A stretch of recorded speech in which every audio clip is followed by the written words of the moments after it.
Um, Stay here, Virgo. This matters. What does it take to change a life entirely? Not partly. Not in the way of a significant event that reshapes one chapter while leaving the surrounding chapters intact. Entirely. The whole architecture, the premise on which the daily decisions rest. The story told about what is possible and what is not, what belongs to you and what belongs to other people, what the future looks like from where you currently stand. Not much. This is the answer that surprises people. The assumption is that entire life changes require enormous inputs, catastrophic events, years of deliberate effort, the kind of sustained force that nothing ordinary could produce.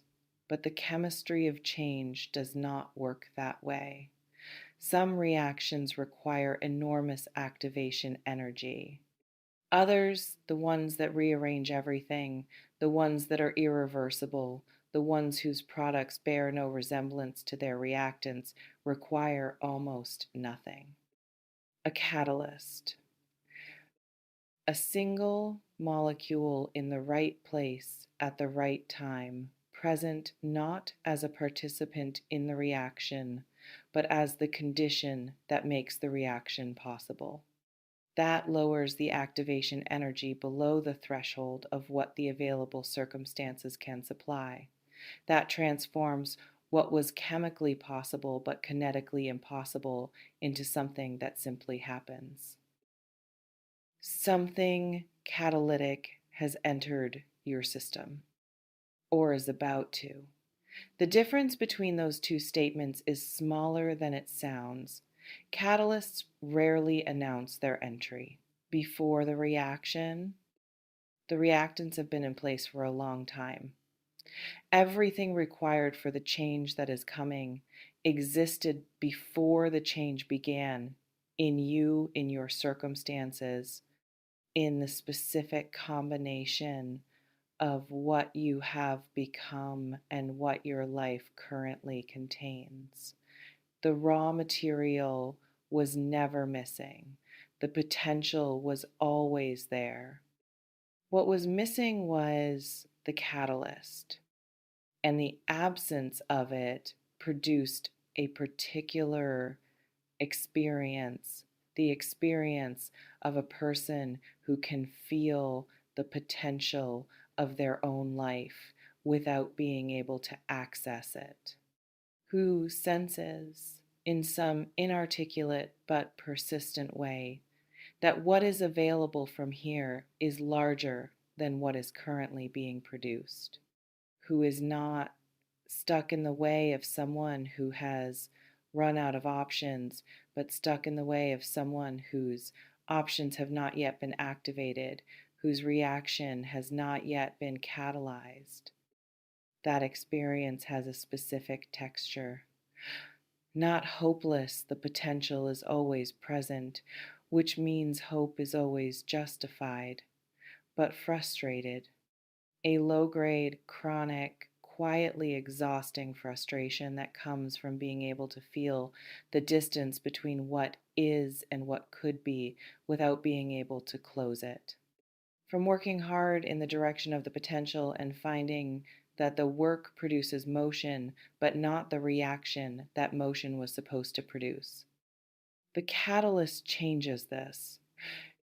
Not by adding what was missing, nothing was missing. By removing the barrier between what exists and what it can become, by being the thing that was waiting to enter the system and make the reaction not just possible but inevitable. The barrier is being removed. What specifically is changing?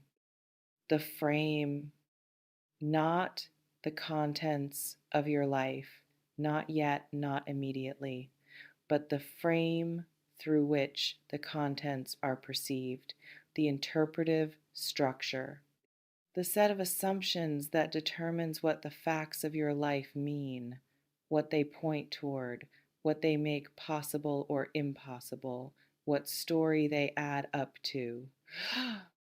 The same facts inside a different frame are a different life.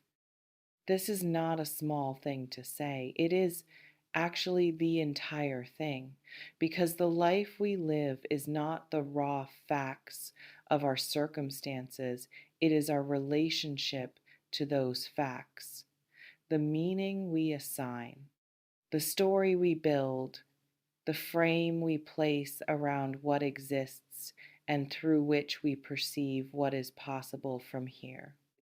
Your frame is changing.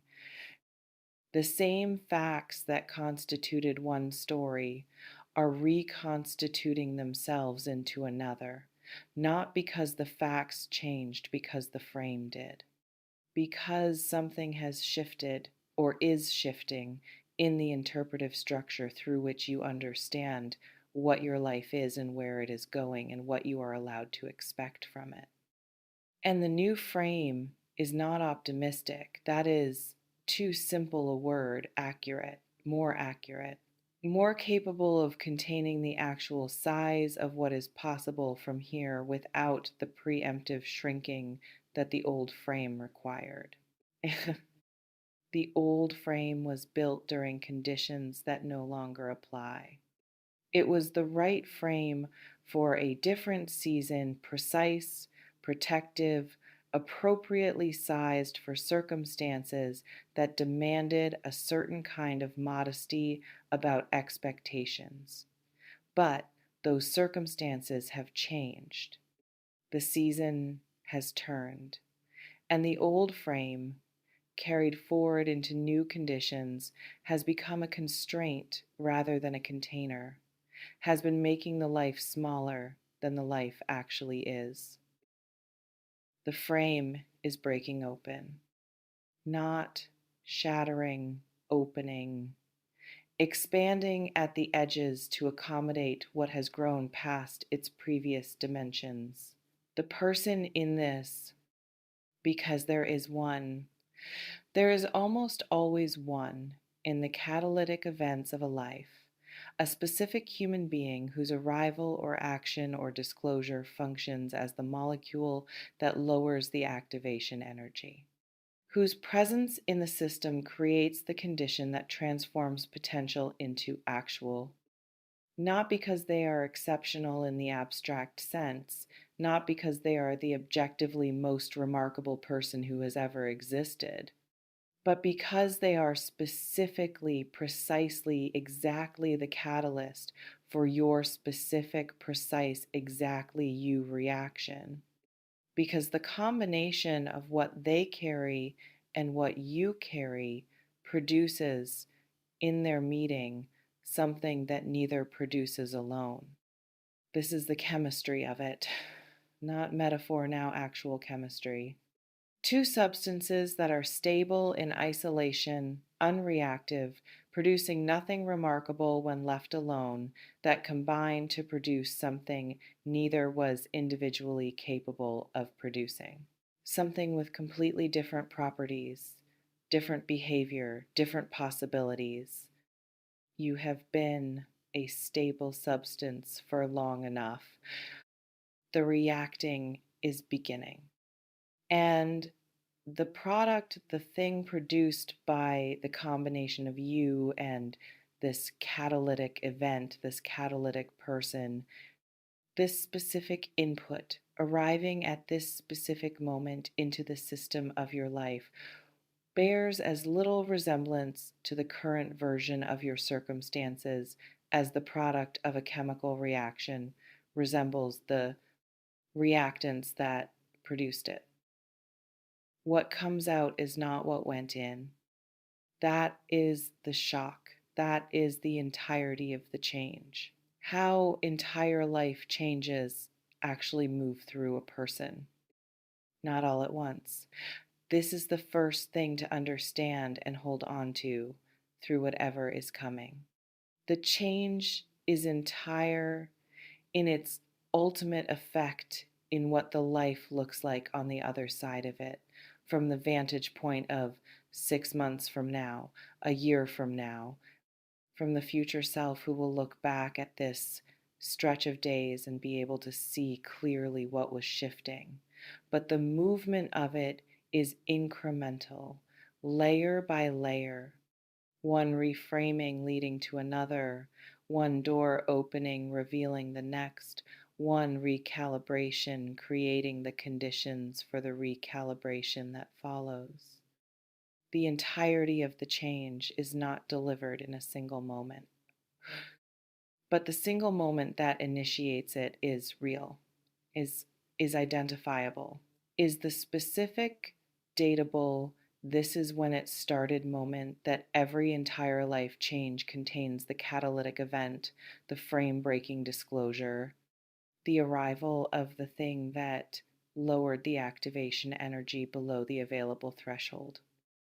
That moment is either here or approaching with the specific speed of something that has been in motion for a while and is now close enough to feel. You can feel it. You have been feeling it in the quality of certain recent days, in the specific restlessness of a system that is preparing for reaction without yet knowing what the reaction will produce, in the sense that something is different, not dramatically, but fundamentally in the texture of possibility around you. The reactants are in position. The catalyst is entering the system. What you lose, because entire life changes do not only add, they also remove. And the removal deserves honest acknowledgement rather than the preemptive reassurance that everything being lost was expendable anyway. Some of it was not expendable. Some of what the change requires you to leave behind was genuinely valuable, was real and nourishing, and served important functions in the life it is leaving. Some of the stability that the old frame provided was not merely constraint, it was also genuinely comfort, familiarity, the specific, irreplaceable ease of a life whose parameters are known. Entire life changes cost the known parameters. They cost the specific texture of a life organized around a set of assumptions that, however limiting, were also familiar. However small the frame, it was your frame inhabited, understood, navigated with the confidence of someone who knows where the walls are and how the light comes in at different times of day and where to step carefully. The new frame is larger. That is not immediately comfortable. Larger spaces require more navigation. They contain more uncertainty about where the walls are and how the light moves. They ask more of a person who inhabits them, more courage, more willingness to be in the open rather than the contained, more tolerance for the specific exposure of a life that has outgrown its previous boundaries. The discomfort of the larger frame is real. Let it be real. Do not rush through it in the eagerness to arrive at the expanded life.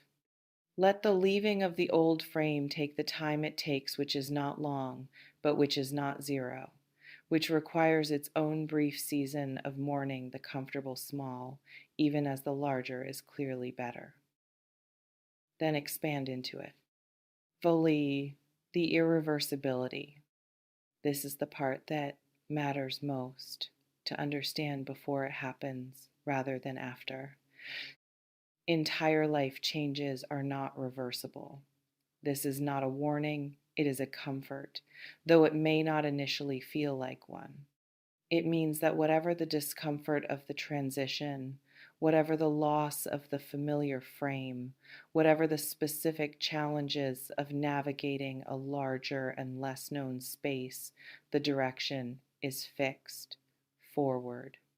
Into the expanded, there is no returning to the previous configuration of your life as it was before the catalyst entered the system. Not because you are prevented from returning, but because you change. The person who emerges from an entire life change is not capable of fitting back into the frame that preceded it, not because the frame is gone, but because the person has grown past the dimensions it can contain. The frame that was your entire world becomes a doorway, and you have already walked through it. That is the irreversibility, not external, internal. The change happens in you, and you cannot unchange, cannot unknow what you know, cannot go back to fitting inside a story that has already become too small. What comes next has no going back. This is the most honest thing I can offer you about what is forming. And it is, when you sit with it long enough, not frightening, it is clarifying. It is the specific, clean, irreversible clarity of something that has been set in motion and cannot be unset, that has tipped past the point of return into the territory of simply what happens next, what the reaction produces, what the new frame reveals, what the entire life change version of your life actually contains. I'm shocked. That is what the title says, and it is the honest response to what is arriving. Not shocked in the abstract, shocked at the size of it, at the completeness of it, at the way the threads that have been running through your life, apparently separately, apparently pointing in different directions, apparently unconnected to any single coherent destination, are converging visibly with the unmistakable quality of something that was always going to converge, that was always pointing here, that required only the catalyst to make the convergence not just possible, but actual. The convergence is actual. What seemed like scattered particulars is resolving into something whole. What seemed like separate stories is revealing itself as one story, your story, seen finally at a resolution high enough to make the pattern legible. The pattern is extraordinary, not because it is dramatic or improbable or the result of some exceptional fortune, but because it is yours, specifically, precisely, unrepeatable, anywhere else yours, built from the specific reactants of your specific life, every choice, every difficulty, every period of stability, and every period of disruption, all of it feeding forward into this configuration, this convergence, this entire life change that is standing at the threshold of your days. The catalyst is here.